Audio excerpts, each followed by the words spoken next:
하나님의 은총과 사랑이 오늘 예배하는 모든 분들에게 함께 하시길 주님의 이름으로 축원합니다. 소파 방정환이라는 분이 계십니다. 어린이라는 이름을 우리나라에 처음으로 자리를 잡게 하신 선구자 같은 분입니다. 이분이 어린아이들을 볼 때에 아이들이 어른의 부속물처럼 취급을 받고 또 심지어는 학대를 받기도 하고 어린아이들 때에는 아무것도 꿈을 가지지 못하게 살아가는 것을 보고 이분이 안타깝게 여기셨습니다. 일제태인인데 이분이 그래서 많은 학문을 접하면서 다른 나라에서는 어린아이들을 잘 대접을 하고 또 권리도 인정해주고 또 꿈도 키워주고 하면서 그 아이들을 잘 키우는 나라가 모두 강해지는 것을 보았습니다. 어린아이들을 멸시하고 또 너무 학대하고 또 아무런 가르침을 가르치지 않는 나라는 다 미래가 없지만 어린아이들을 잘 가르치고 잘 돌본 나라들은 미래가 강성해진다는 걸 알았어요. 그래서 이분은 어린아이들에게 권리도 찾아주고 아이들에게 꿈을 줘야 되겠다 싶어서 사람들에게 연설도 많이 하고 강연도 많이 하고 했는데 나중에는 제일 좋은 방법을 잡지를 만드는 방법을 선택했어요. 그래서 어린이라는 이름을 가진 잡지를 만들었어요. 그래서 이 잡지를 가지고 매달 발행을 했는데 그 발행한 그 어린이라는 잡지 안에 보면 아이들의 읽기 좋은 동화도 있고 또 여러 가지 나라에 대한 그런 문화에 대한 설명도 있고 좋은 얘기들이 많았어요.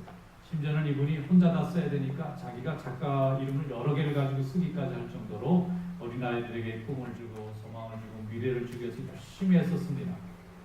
그때만 해도 어린이라는 말이 없고 어린애가 있다든가 아이가 있다든가 뭐 이놈 저놈 이런 이름을 썼지 어린아이들에게 이렇게 어린이라고 하는 격식을 높여서 쓰는 용어 자체가 없었어요. 근데 이분이 어린이라는 잡지를 쓰고 말을 쓰기 시작하면서부터 우리나라에 어린아이들이라는 어린 때의 특수한 그 시기에 자라나는 사람들에게 꿈과 권리를 잘 보호해 주는 것이 나라의 미래와 매우 중요한 관련이 있다는 것을 깨닫고 그때부터 우리 민족이 깨게 됐어요. 그래서 이런 선구자 같은 분이 열심히 어린이들을 위해서 헌신하다가 돌아가셨는데 지금은 동상도 있고 또 전시실도 있고 이분에 대한 그 뜻을 기리자고 하는 분들이 참 많습니다. 여러분 무엇을 하든지 헌신하는 것이 참 중요합니다. 한 가지 내가 옳고 진리라고 믿는 것을 위해서 일생을 헌신하게 되면은 열매가 꼭 나타납니다. 방정환 선생님이 어린아이들을 헌신한 것처럼 우리 성도들은 하나님 나라를 위해서 헌신하는 귀한 종들이 되어야 될 줄로 믿습니다. 사도 바울은 성도는 믿음을 위해서 헌신해야 된다고 말합니다.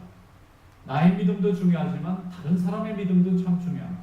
내가 하나님 앞에 헌신할 때에 나로 인해서 믿지 않는 자들이 또 믿음이 연약한 자들이 믿음이 더 강건해지고 새로운 믿음이 생겨나고 하나님 앞에 능력 있는 믿음이 되어야 될 줄로 믿습니다. 그래서 믿음을 세우는 일이라면 무엇이든지 헌신할 수 있어야 한다는 것입니다. 양보할 수 있어야 되고 또 절제할 수도 있어야 되고 또 노력도 해야 됩니다. 우리 성도들은 믿음의 세계를 열어가는 사람, 눈에 보이지 않습니다. 믿음은 보이지 않는 것들의 실상이요. 하나님의 영광을 위해서 헌신할 때 그 믿음이 있어야만 다 이루어지는데 이 믿음이 사람들 마음속에 뿌리 내리고 열매 맺게 하기 위한 일이라면 다 양보할 수 있어야 된다는 것이 사도 바울의 가르침입니다. 자, 오늘 본문 말씀을 한번 열어보겠습니다. 고린도 전서 10장 23절로 24절 그리고 31절로 33절을 읽어보겠습니다. 먼저 23절로 24절 같이 읽어보겠습니다. 모든 것이 가하나 모든 것이 유익한 것이 아니요 모든 것이 가하나 모든 것이 덕을 세우는 것은 아니니 누구든지 자기의 유익을 구하지 말고 남의 유익을 구하라. 아멘. 31절로 33절 그런즉 너희가 먹든지 마시든지 무엇을 하든지 다 하나님의 영광을 위하여 하라. 유대인에게나 헬라인에게나 하나님의 교회나 거치는 자가 되지 말고 나와 같이 모든 일에 모든 사람을 기쁘게 하여 자신의 유익을 구하지 아니하고 많은 사람의 유익을 구하여 그들로 구원을 받게 하라. 아멘. 사도 바울이 복음을 전했던 고린도라고 하는 도시는 도시 한가운데 거대한 여신의 신전이 있었고 그 여신의 신전에서 일하는 사람만 3,000명이 넘었다고 합니다. 그리고 도시에 있는 모든 도축업은 이 여신의 신전을 통해서만 허락이 될 만큼 신전에 고기를 바친 다음에 시장에 내다 파는 그런 경제 구조를 가질 정도로 그 신전의 그 역할이 매우 중요했습니다. 많은 사람들이 그 신전에 가서 우상에게 제사를 드리고 거기에서 재물을 잡으면 그 재물을 가지고 시장에 내다 팔고 그것을 사람들이 먹어야만 했어요. 그런데 예수 믿는 사람들이 예수 믿고 보니까 이것이 다 하나님의 영광을 가리고 우상 숭배라는 것을 알고 단호히 거부했습니다. 우상에 바쳐진 재물을 먹지 않기로 결의했어요. 그리고는 생활하는 게 얼마나 불편한지 모르겠어요. 그런데 예수 믿는 사람들도 예수 안 믿는 이웃들과 지내야 될 일이 많은데 집에 초청을 받아서 밥을 먹을 일이 있고 밥을 먹으면 고기를 내놓는 거예요. 그럼 한참 먹다 보면 예수 안 믿는 사람들이 예수 믿는 사람한테 말을 한다는 겁니다. 아니 이거 우상에 바쳐진 재물이고 예수 믿는 사람들은 안 먹는 걸로 아는데 당신은 그렇게 이걸 먹느냐? 그러면 어떻게 해야 될지 모르겠다는 거예요. 이걸 먹어야 되는 건지 먹지 말아야 되는 건지 참 곤란하다는 거예요. 그때 사도 바울이 말합니다. 먹으라는 거예요. 그런데 음식으로 내놨을 때는 마음껏 먹으라는 거예요. 그런데 먹다가 상대방이 이것은 우상에 바쳐진 재물입니다. 그러면 그 순간부터 숟가락을 내려놓고 먹지 말라는 거예요. 아니 그럼 먹으라는 겁니까? 먹지 말라는 겁니까? 조건이 붙어 있어요. 모르고 먹을 때는 먹어도 돼요. 그런데 이것이 우상에게 바쳐진 재물이라고 하고 믿는 자는 믿지 안 먹는 걸로 돼 있다면 먹지 말라는 것입니다. 근데 처음부터 먹기도 전에 이건 우상에 바쳐진 재물입니다. 그럼 처음부터 먹지 말라는 거예요. 왜 그런가 하면 나는 먹어도 괜찮습니다. 모든 음식은 하나님이 주신 것이기 때문에 감사함으로 먹으면 버릴 것이 없습니다. 이것을 먹는다 해서 내 믿음에 양심의 거리 낄 것도 없어요. 그런데 내가 먹는 모습을 보고 믿음이 연약한 자나 그걸 가지고 믿음이 없는 것을 판단하고자 하는 자의 마음속에는 내가 그걸 먹음으로 인해서 나의 믿음에는 아무렇지 않은데 그의 믿음에는 상처가 되고 그의 믿음에는 실족이 일어나고 그의 믿음에는 문제가 생긴다는 거예요. 그러면 내가 이 사람하고 밥 한 끼 먹는 문제 때문에 나는 믿음에 아무 문제가 없었는데 이 사람이 처음 믿음을 가지려다 믿음이 없어지거나 나중에 믿음을 가지고 또 하나님 앞에 돌아올 수 있는 기회를 아예 막는다면 나는 하나님 앞에 가서 책망 받는다는 것입니다. 그것은 나의 마음대로 음식을 먹을 수 있는 자유가 있지만 믿음이 연약한 자들의 믿음을 실족하지 않게 하기 위해서 내 자유를 버리라는 것입니다. 내 자유를 포기하라는 것입니다. 자유는 분명히 있습니다. 내가 먹을 자유도 있고 거부할 자유도 있지만 이 자유가 믿는 사람의 믿음을 위하여 존재해야 된다는 것입니다. 내 자유나 내 선택조차도 다른 사람의 믿음에 도움이 되는 방향으로 해야만 우리가 하나님의 자녀가 되는 줄로 믿습니다. 양심의 문제도 우리가 남을 속이느냐 거짓말을 하느냐 이런 문제가 아니라 나의 양심조차도 다른 사람의 믿음의 경륜을 위해서는 내 양심까지도 포기할 수 있어야 한다는 것입니다. 사도 바울은 평생 이 고기 먹는 문제로 믿는 사람들이 믿음을 잃어버리거나 초신자들이 하나님께 오는 길을 막는다면 나는 고기를 평생 먹지 않는 걸 선언하겠다는 것입니다. 오직 하나님께만 영광 돌리기 위해서 나에게 필요한 모든 자존심이나 내가 필요한 모든 권리나 자유모자도 다 버릴 수 있다고 생각하는 이 사도 바울의 마음 때문에 수많은 이들이 하나님 앞에 돌아오게 된 줄로 믿습니다. 올림픽 피겨 금메달리스트인 김연아 씨가 선수가 이제 선수 생활을 마치고 뭘 하고 싶으냐고 물어봤어요. 기자가 물어보니까 친구들하고 실컷 가서 밥 먹고 영화 한번 구경하고 싶대요. 가슴이 아팠어요.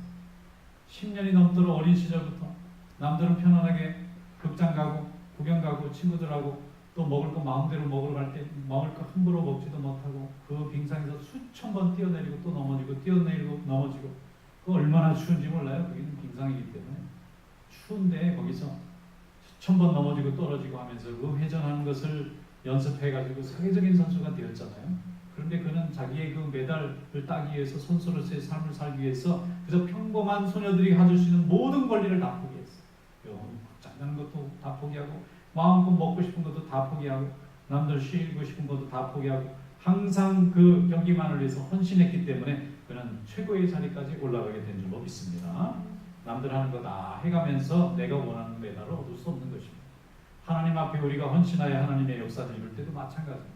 믿지 않는 사람들이 다 가지고 있는 거 내가 다 가지면서 하나님의 일을 할 수가 없습니다. 다른 사람들이 다 누리는 걸 우리가 다 누리면서 하나님의 일을 하기가 참 어렵습니다. 성도는 하나님의 영광을 위해서 그의 나라를 위해서 나의 유익을 버릴 수 있을 때에 하나님의 영광을 이루어가는 종이 될 줄로 믿습니다.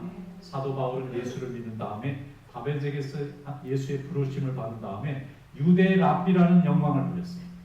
유대 랍비는 보통 아무나 되는 것이 아닙니다. 굉장히 공부를 많이 해야 되고 실력을 인정받아야 되고 그의 업적을 인정받아야 랍비의 칭호까지 올라가는 거였어요. 이 라바이가 된다는 건 대단한 겁니다. 그런데 이 사람은 그 가말리엘 문화라는 좋은 명문에서 공부도 하고 많은 랍비로서의 권세도 가지고 그냥 가만히만 있어도 자기 동족들에게는 엄청난 대접을 받고 살 수 있는 인생이 보장된 사람이었어요. 그러나 그는 그것을 배설물과 같이 버렸습니다. 예수 그리스도의 복음을 위해서 영광을 다 버렸습니다. 사람의 칭찬도 버렸습니다. 사람의 인정도 호의도 다 버렸습니다. 오직 예수 그리스도의 복음만을 위해서 그가 헌신할 때에 하나님은 가는 곳마다 하나님의 백성을 그를 통하여 부르신 줄로 믿습니다. 디모데는 에베소 교회의 감독이 된 후에 젊은 청년으로서의 모든 권리를 포기했습니다. 젊은 시절의 정욕을 다 내버렸습니다. 젊은 사람으로서 누리고 싶은 거 다 버렸습니다. 그는 나이 같은 어른들과 함께 하나님의 나라를 전하는 말씀을 가르치는 성경의 선생으로 그의 젊은 시절을 하나님 앞에 헌신했습니다. 그 에베소 교회는 크게 부흥하고 그곳에 있던 많은 사람들은 더욱 많은 하나님의 복음의 전도자로 변화된 줄로 믿습니다. 베드로는 주님께 부름받은 뒤에 교회를 위해서 남은 인생을 다 바쳤습니다. 그래서 주님께서 부르신 부름의 상을 따라서 로마까지 가서 복음을 전했어요. 그는 유창하게 헬라어를 하는 사람도 아닙니다. 히브리 말밖에는 모르는 어부입니다. 그 사람이 로마에 가서 어떻게 이 헬라 말을 하는 사람들을 가르친단 말입니까? 그가 유창한 언어의 능력도 아니었습니다. 자기는 모국어밖에 못했던 사람이에요. 그런데 로마에 가서 수많은 제국에서 모인 로마의 시민들을 상대로 하나님의 말씀을 전할 때에 하나님은 그의 부족함을 가지고 수많은 사람들에게 복음의 능력을 행하게 하시고 제국의 수도 가운데 복음이 전파되는데 그를 사용하신 줄로 믿습니다. 그는 일생 동안 주님께 헌신하다가 주님을 따라 십자가를 지는 그런 순교의 영광도 얻게 되었습니다. 요한은 주님을 만난 후에 세상 사랑 이제 더 이상 구걸하지 않고 주님의 사랑에 매달렸어요. 그는 일생 동안 주님에게 사랑받는 게 목적이었어요. 세상 사람들 다 인정해도 그는 만족하지 않았습니다. 예수님의 사랑만 받으면 다 만족했어요. 그래서 그는 마지막까지 사랑의 사도로 남았습니다. 세상 즐거움과 세상 영광이 버려질 때 주님의 영광, 주님의 즐거움이 나의 것이 될 줄로 믿습니다. 먹든지 마시든지 무엇을 하든지 다 하나님의 영광을 위해서 하야 된다고 분명히 말씀하고 있어요. 우리가 오늘 성전에 나와서 예배드립니다. 하나님의 영광을 위해서입니다. 우리가 일터에서 일합니다. 하나님의 영광을 위해서 일합니다. 가정에서 자녀들을 돌봅니다. 이것도 하나님의 영광을 위해서입니다. 세상에 나가서 사람들에게 봉사합니다. 이것도 하나님의 영광을 위해서입니다. 기회가 되면 항상 하나님이 나와 함께 하신다는 것을 증거할 수 있는 전도자의 영성을 가지고 사시기를 축원합니다. 디모데전서 4장 10절에 말씀하기를 이를 위하여 우리가 수고하고 힘쓰는 것은 우리 소망을 살아계신 하나님께 두미니 모든 사람 특히 믿는 자들의 구주시라고 했습니다. 우리의 소망은 살아계신 하나님께 두는 거예요. 죽은 하나님이 아니에요. 리빙 가시. 지금 죽은 하나님을 믿는 종교가 아닙니다. 우리 살아계시고 우리의 호흡을 지금도 느끼고 우리의 인격을 하나님이 대하시고 우리에게 음성도 주시고 능력도 주시고 또 살아계신 우리 하나님이 우리의 소망입니다. 우린 죽은 신을 전파하는 사람들이 아니고 살아계시고 지금도 우리와 함께 하시는 하나님을 증거하는 종인 줄로 믿습니다. 명인이라는 프로그램을 본 적이 있는데 어떤 분이 기계를 다루는 분이세요. 그런데 이분이 자기가 쓰던 기계가 고장이 났어요. 공장에서 계속 물건이 나와야 되는데 기계가 안 돌아가니까 이분이 아주 고통을 받는 거예요. 이게 아무리 고쳐도 안 돼요. 그래서 이분이 나를 잡고는 일주일 동안 집에도 안 가고 세수도 안 하고 밥만 먹으면서 그 기계하고 붙어가지고 같이 사는 거예요. 퇴근하려는데 다른 사람 다 퇴근하는데 퇴근 안 해. 이거 고치기 전에 못 간대요. 이래가지고 이분이 일주일 동안 밤낮을 항상 기계 옆에서 잠을 자고 깨면 계속 이 기계에 고장난 부분을 붙들다가 일주일 만에 고쳤어요. 고친 데서 끝나지 않고 아예 고장이 안 나도록 발전을 시켜놨어요. 그 기계의 원리를 아예 바꿔놨어요. 나중에 사장님도 오고 엔지니어들이 와서 야, 참 신기하다. 이거는 전공을 한 이 엔지니어들이나 이렇게 갖출 수 있는 건데 이 기술자가 어떻게 이 분야를 이 경지까지 이해를 했는가 싶어가지고 이번에 명인이라는 큰 명예를 줬어요. 여러분 뭔가 한 가지를 할 때 집중하는 거 굉장히 중요합니다. 뭔가 집중하면 문제가 열립니다. 근데 집중하다가 말기 때문에 열매가 나타나지 않는 것입니다. 여러분 우리 성도들이 복음을 전하는 하나님의 일을 할 때도 집중하는 성도가 될 수 있기를 바랍니다. 이것도 저것도 하고 다 하다 보면 하나님의 일에 전념할 수 있는 기회나 열정이 남지 않게 되는 거예요. 그래서 하나님의 일에 열심히 헌신하고 나면 하나님이 우리의 필요한 모든 것도 채워주실 줄로 믿습니다. 학생이 대학을 가려면 공부에 전념해야 됩니다. 공부해야 되는 학생이 공부할 시간에 놀러 다니고 또 여기저기 여행 다니고 여기저기 친구 만나러 다니고 다 하다 보면은 공부할 수 있는 시간 다 놓치게 됩니다. 그런데 공부 많이 하고 열심히 하는 사람 좋은 성적을 거두기 위해서 열심히 노력하다가 원하는 상급학교도 가고 원하는 방향으로 인생을 열어갈 수 있는 것입니다. 우리 성도들도 하나님께서 주시는 이 복음의 말씀을 가지고 열심히 헌신해서 하나님의 영광을 드러내는 성도들이 되시기를 축원합니다. 고린도전서 8장 8절에 말씀합니다. 음식은 우리를 하나님 앞에 내세우지 못하나니 우리가 먹지 않는다 해서 더 못 사는 것도 아니고 먹는다고 해서 잘 사는 것도 아니니라. 그런즉 너희의 자유가 믿음이 약한 자들에게 걸려 넘어지게 하는 것이 되지 않도록 조심하라. 전념하기 위해서는 불필요한 습관들도 다 내버릴 수 있는 용기가 필요합니다. 이거 아까워서 내가 이거 못하겠다. 안 됩니다. 하나님의 일을 하기 위해서는 그런 것도 다 양보하고 또 포기하고 또 다 버려지고 하나님 앞에 쓰임받을 수 있는 좋은 습관과 좋은 목표만을 가지고 나아갈 때 하나님 앞에 귀하게 쓰임받을 줄로 믿습니다. 바울이 소명을 받은 후에 3년간 아라비아 사막에 가서 혼자 기도했어요. 이 사람이 예수 믿고 하나님의 자녀가 된 뒤에 자기가 받은 모든 학문과 세상의 사랑을 다 비우기 위해서 3년 동안 아라비아에 가서 기도만 했어요. 내가 이렇게 예수를 믿었노라, 내가 이렇게 하나님의 은혜를 받았노라, 자기의 체험을 간증하고 다니지 않았습니다. 간혹 보면 조금 은혜 받으면 그냥 얘기하고 싶어서 분주한 분이 있어요. 조금 능력을 경험한 사람들에게 알리고 싶어서 분주한 분이 있어요. 그런데 하나님께 은혜 받기 위해서는 하나님 앞에 더 겸손하고 기도하는 하나님과 나만의 시간이 더 필요합니다. 회개는 왕복거리가 필요해요. 내가 회개했다 해서 말로 또 생각으로 그날 다 바뀌어지는 게 아닙니다. 회개하기 위한 습관이 형성되기 위해서는 죄 지은 습관이 빠질 때만 회개하는 습관이 또 필요합니다. 그래서 사도 바울은 3년 동안 아무것도 하지 않고 사막에 가서 광야에 가서 기도만 했습니다. 그리고 자기 집인 다소로 돌아가서 10년 동안 고향에만 앉아 있었습니다. 자기 집안일밖에는 안 했습니다. 세상에 나가서 복음을 전한다고 나서지 않았습니다. 주님께서 자기를 부르실 때까지 자기를 비우는 작업만 열심히 했어요. 그리고 세월이 많이 지난 뒤에 안디옥교회가 세워지고 바나바가 갔더니 우수한 성경을 아는 선생님이 필요해서 다소까지 가서 사도 바울을 만나고 그를 초청할 때 하나님은 안디옥교회 교사로 그를 세우시고 세계 복음을 전하는 선교하는 일꾼으로 하나님이 10년 후에 사용하신 줄로 믿습니다.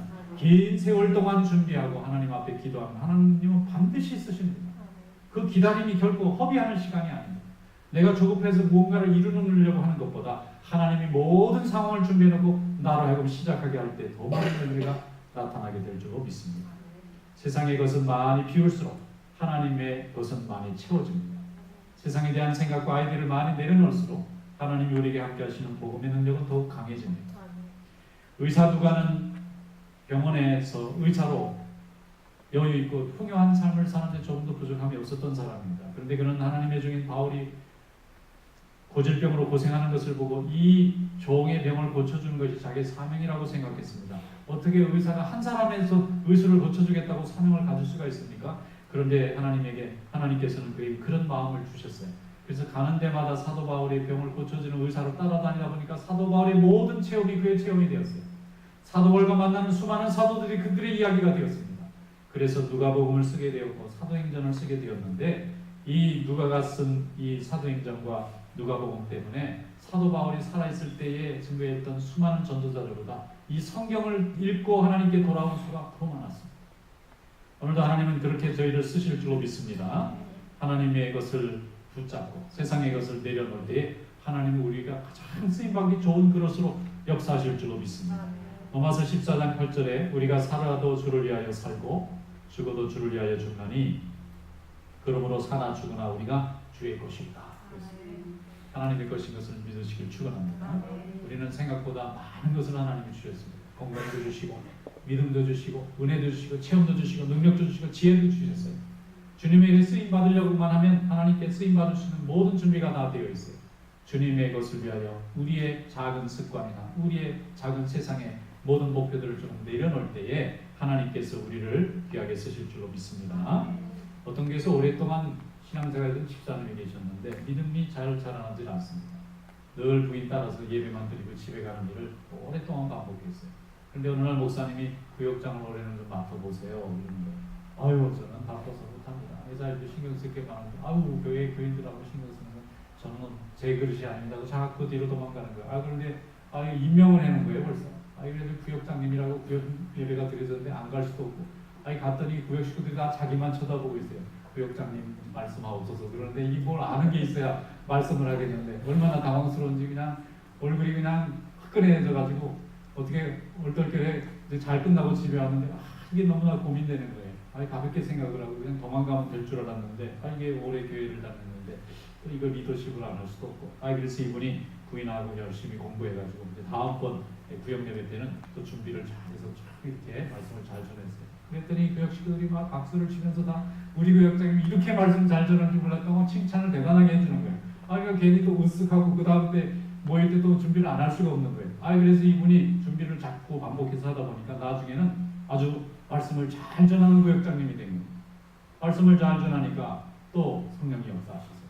구역이 부흥하고 또 식구들이 다 부흥하고 그래서 그 교회에 좋은 일꾼이 된 줄로 믿습니다.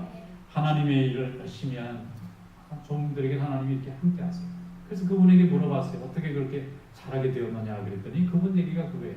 조금 다른 재미를 좀 버렸더니 믿음 생활하는 재미가 생기더라는 거예요. 여러분 다른 재미를 좀 버리시기 바랍니다. 그러면 믿음의 재미가 더 붙여질 줄로 믿습니다. 하나님이 그렇게 우리를 쓰시는 줄로 믿습니다. 우리가 뭐 굉장히 위대하고 대단해서 쓰임받는 게 아니라 세상 재미 좀 버리면 믿음 재미가 더 붙여지는 거예요. 그러면서 하나님의 귀하게 쓰임받습니다. 로마서 14장 18절 19절로 말씀하기를 이로써 그리스도를 섬기는 자는 하나님을 기쁘시게 하며 사람에게도 칭찬을 받느니라. 그러므로 우리가 화평의 일과 서로 덕을 세우는 일에 힘쓰자. 화평의 일과 덕을 세우는 일에 힘쓰시기 바랍니다. 하나님이 기뻐하시고 또 사람들에게는 칭찬도 받는 정말 신나고 좋은 믿음의 삶을 살게 될 줄로 믿습니다. 이런 믿음으로 오늘도 승리하는 우리 성도들 되시기를 주님의 이름으로 축원합니다.